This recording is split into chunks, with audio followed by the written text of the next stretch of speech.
This is the podcast overview for the objectives that go with Chapter 8, Interpersonal Stress. So in this chapter, we're really going to be looking at all the different sources of stress that come from relationships, and that can be those within your family, friendships, roommates, coworkers. So it really is all of those, anybody that you relate with interpersonally. So the first thing we're going to do is take a look at what is interpersonal conflict, what is meant by that, and sort of all the different strands of that, looking at what they call the drama triangle, what that is and who it involves. It's kind of like a cyclical way of dealing with events that happen in one's life. And most people will fall into different categories. So what I'd like you to do is compare and contrast the characteristics of two categories of how people deal with relationships. One is high drama, raising tensions and creating distance. And the other one is low drama, lower tension and creating closeness. Now, obviously, those are drastic opposites of one another. So they're going to involve some very different mindsets as well as tactics that people use when in those kinds of relationships. Creating distance weakens relationships. So anytime there's high drama and high tensions, it creates distance. And that distance can happen for a variety of reasons. It can happen because of just the differences between the individuals, usually if it's an argument or something negative that's going on. One person might be trying to exert power over the situation or take control of the situation, and that can often result in a lot of negative reciprocity, so that the other person's going to respond back in a negative way, or perhaps they're going to withdraw and not respond at all, maybe cut off communication. So it's really kind of a heavy control type of situation. And there's also the area of responsibility, who's to blame. And a person who likes to create distance and likes to have control might be placing the blame on the other person. And so in this scenario, it sets up a triangle of, having a victim, a rescuer, and a persecutor. So you're going to kind of learn about that triangle and what the types of attributions that might be made in that situation. So the heavy control communication is one in which a person is really trying to exert control over the situation and the person. And then, what that leads to. You're going to look at some of the work of John Gottman, and he calls the arguments that happen between people the four horsemen of the apocalypse.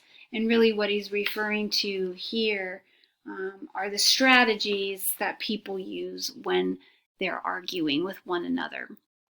And sort of the walls that we put up, or the barriers that get enacted when we create bad communication patterns in our relationships and in our arguments. So we'll also look at the do's, the 10 commandments of clean communication. What do we do when we argue? What is the right way to argue? What are ways that will help communication and draw people closer rather than draw people away from one another? And then we're going to look a little bit at some social psychology in terms of attributions. That word's mentioned a lot in this chapter, and it basically just refers to the reasons we give for other people's behavior. When someone does something, we make an attribution as to why they did what they did, okay? And it can go two ways. It can be internal or it can be external. An internal attribution would mean or imply that, well, they did that because they're just a mean person, or because they're always negative.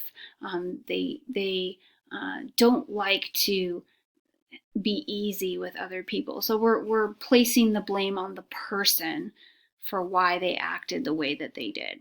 And an external attribution has to do with the environment or the situation. So an example might be, well, she acted that way because she's under a lot of stress right now. Her job is a lot. She's dealing with a lot. She just broke up with her boyfriend. So we're giving external reasons as to why she behaved that way. It has nothing to do with her and her personality. It has to do with other outside factors. So we constantly volley between making internal and external attributions. One thing that the book doesn't mention, but I think helps illustrate this a little bit better, is Americans tend to make a lot of internal attributions. We tend to make a lot of assumptions about people. We think we know that they acted the way that they did because of who they are. This is called the fundamental attribution error. And it's not in your book, but it does help explain why sometimes we run into problems in communicating with other people. Because if we're constantly making attributions that are internal, we could be making a lot of false assumptions. And not placing enough emphasis on external situations and factors. We often don't give people the benefit of the doubt when attributing blame or cause for their actions. If somebody cuts us off on the highway, it's because they're a jerk. It might not be because they're in a super hurry to get to work because they're running late. We don't really think about things that way. And that's highly an American thing. If we do cross-cultural research, we see that Americans make many more internal attributions than do Eastern cultures or Asian cultures, where it's more of a collective mindset, whereas here in America, it's very individualistic. So you'll get a good sense of how that contributes to conflict and interpersonal stress. Then it's understanding what outcomes are achieved and what strategies are actually used when we use constructive approaches to resolving interpersonal difficulties. So what are those constructive approaches? How do they make things better? And what are the effects, short-term and long-term, on relationships, and when it doesn't work out, when divorce is in the picture? So we have a marital situation, and we have negative communication patterns and interpersonal conflict. How does that, or how can that lead to divorce? And what does divorce do for our future relationships? Okay, so if we come from a household where our parents got divorced, how might that impact our future relationships? We go from a child watching a divorce or suffering through divorce. How might that affect then that child's future adult relationships? And then the latter half of the chapter will turn towards social support. It's actually a bigger part of the chapter than kind of what's shown here in the objectives. But social support is kind of like the next strand that deals with interpersonal stress, because we derive a lot of meaning and a lot of fulfillment from our relationships with others. Our relationships with others provide a lot of support to us, and that is termed social support. It can be a buffer in times of stress. It can be a buffer in times of illness. But sometimes that social support is in and of itself a source of stress, especially if the relationships that we have in place are not positive ones. So we'll be looking at the role of social support. What is social support? What different kinds of support can be given by individuals, And how does that factor into our health during times of high stress, during times of low stress? So we'll kind of compare and contrast some different models of what social support looks like, to help you get a better idea of how it can help and how it can hurt. And then the very last part of the chapter deals with adjusting to differences. When people view things different than you, when people come from a different culture than you. So a big kind of turn and push towards the effects of culture on an individual.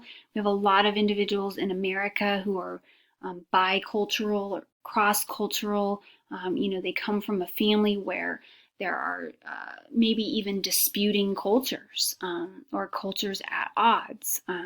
They have maybe their culture of origin, but then they have their American culture that they're trying to assimilate into, or accommodate those differences, and that can create a lot of pressure on the individual and on the families involved. So there's a whole area of research looking at how people adjust to those differences, especially for those who are in minority groups, be it ethnic minority or religious minority. How does that affect people? So we'll be looking at some distinct stresses that happen to the person interpersonally when it comes to things like racism and discrimination, and in any kind of cultural differences that might leave the individual feeling at odds in their social circles, in their social sort of support network. And what are the effects of that? What are the effects of that on one's health? When a person is dealing with that, how might that leave them health-wise? If they are experiencing prejudice or racism, what would that do to a person? I think this is great material for just the world that we're living in right now, and all the racial tension. I think that people often don't know what to do with it. They don't know how to handle it and process all of it. So hopefully this will provide a little bit of just background research into the kinds of stresses that this places on individuals who are faced with these kinds of difficulties in their life, and then how that translates onto one's health. We'll also look at gender differences in response to stress. Men and women don't deal with stress in the same way. We do see distinct differences there. Physiologically, the stress responses are similar, but the behaviors are different, because our behavior, again, is largely a product of our environment and how we are socialized to be as a woman or as a man. And the research has really looked at it in those terms. And we treat people differently based on their gender. Some people receive more social support than others. And some get more benefit from it. Males in particular benefit much, much more from support than do women, because women tend to be communicators in general, and do a better job at communicating and holding personal ties than men do. So men really need that influence. This is why men who are in a marriage relationship with a woman tend to glean a lot more from it than the woman would. And again, these are generalities looking at men and women and the research that's been done on that. So it's important to look at this in terms of what outcomes does that lead to overall.